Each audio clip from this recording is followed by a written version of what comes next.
Знаеш ли, че децата говорят с думички, но всъщност мислят с картинки? Именно затова много от тях изпитват затруднения, говорят с отделни думи, изпускат или бъркат звукове, заменят думи с жестове и трудно разказват случки.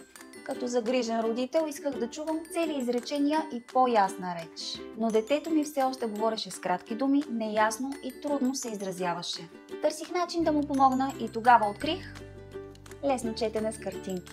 Благодарение на метода гледам, слушам и чета, детето ми започна да свързва думи с картинки, да съставя изречения, да задава въпроси и да говори по-уверено.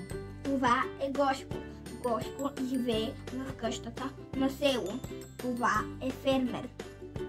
Таткото на Гошко е фермер. Зад всяка картинка стои експерт. Специално подбраните упражнения развиват говора, концентрацията и самостоятелното мислене, помагайки на децата да се изразяват по-лесно и уверено. Сега виждам разликата. Говори повече, задава въпроси и разказва истории. И ето какво осъзнах. Най-полезната книжка за моето дете е прочетената книжка. Поръчай лесно четене с картинки сега от линка под видеото. Тиражът е ограничен, затова побързай!